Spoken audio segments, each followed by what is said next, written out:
What's up, y'all? Taylor Exchange here, coming at you with another video. If you're new to the channel, my name is Sean. I'm a part-time reseller in North Texas, and I'm here to show you how I make money selling things online. Now, this is a what solds video, and I'm gonna give you guys a little bit of background on my selling so far. It's almost the end of September, and I've sold 50 items less than I did last month, and I've made about $1,000 less than I did last month. Now, there's still 2 days left, but it's not looking good. I think it's because I didn't source as much and I didn't list as much as I did last month, but that's okay. In this video, I have 12 items that made me a profit of over $20 that I'm gonna share with you. 2 of those items made me over $50 and 1 of them made me over $100.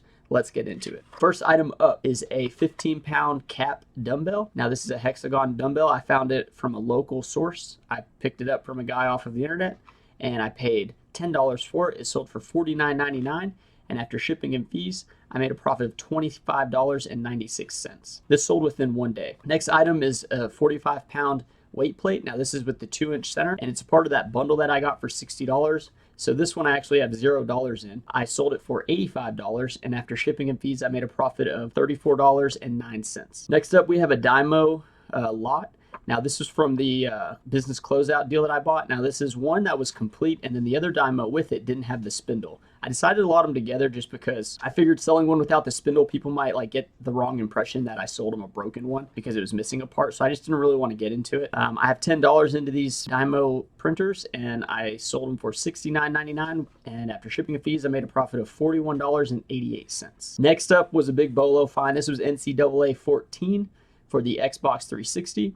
I paid $2 for this, and I listed it for $99.99 with free shipping. And after shipping and fees, I made a profit of $81.38. Now, this item used to go for a lot more. I was okay getting the $99 for it. It sold within about a week, so really not too upset about that sale. Next up, we have a pair of Addy Power weightlifting shoes. Now, I got these at a flea market for $20. They were new other condition. They had never been worn, but the box was kind of beat up. I listed them and I took a best offer of $65. And after shipping and fees, I made a profit of $27. Next up, we got a pair of Asics Gel County 26s. I paid $1 for this. I sent out an offer of $42.99 and the buyer accepted.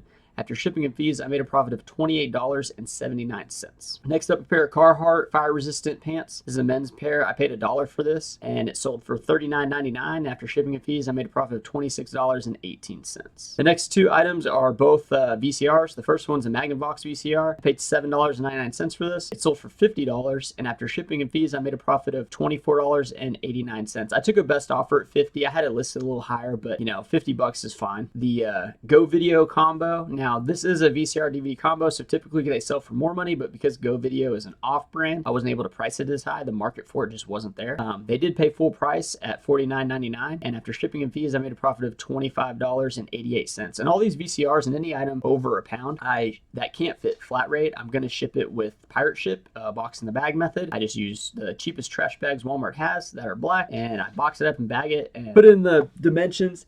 And yeah, it's always a lot cheaper than FedEx or UPS. I mean, that's just how it goes. Next up, we got a Patagonia girls pullover. Now, I typically don't sell youth sizes when it comes to clothes or shoes, but because I saw Patagonia at this garage sale, I got really excited and decided to buy it. I paid $3 for this. It did have a little stain on it, and I ended up cleaning it and getting it off. I used white vinegar and water first to try to clean stains. This sold for $39.99, and after shipping and fees, I made a profit of $27.41. This item also sold within 1 day, so I probably should have listed it for a little higher. I felt like that was a fair price for a little girl's pullover. Next up's a pretty good sale. This is a yellow Keurig. I paid $5 for this at a garage sale recently, and it sold for $79.99. And after shipping and fees, I made a profit of $55.58. Now, if you guys have been following my videos, I bought 3 Keurig within like 2 weeks, pretty much. One of them was this yellow one, and it was the one that was most desirable, and I was able to list it higher. And then the next one was a red Keurig, the same style as this yellow one. And then I had a black one that is a bigger model of Keurig. The way these items have shook down is the first item to sell was the black one. It's not in this list because the buyer didn't finish paying. So I had to open up a case and go through all that because they just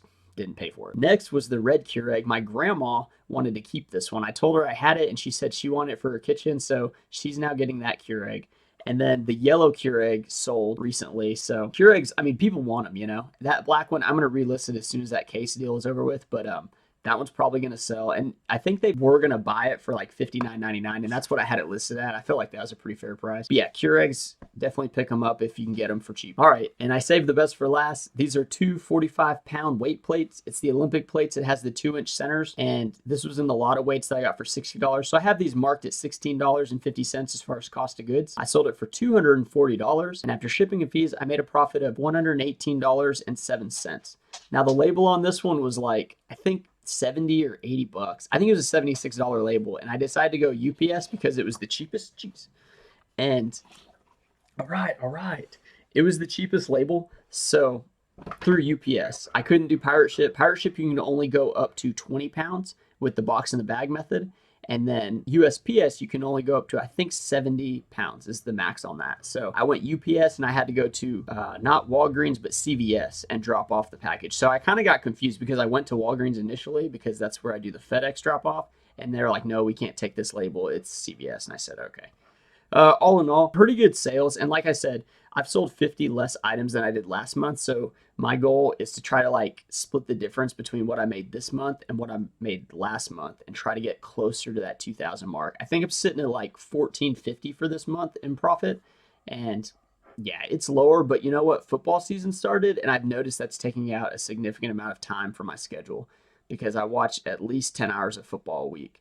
So hey, sometimes you got to make sacrifices. Maybe I'll have to watch like a little less games to make a little more money, or just kind of like know that when football season happens, I'm going to make less money because I'm a fan. All right, guys, I hope you guys enjoyed the sales video. I hope you guys can find some of those items. Remember, weights are still selling pretty good, so be on the lookout for them. And if you like this kind of content, go ahead and subscribe, like the video, and I'll catch you in the next one. Bye.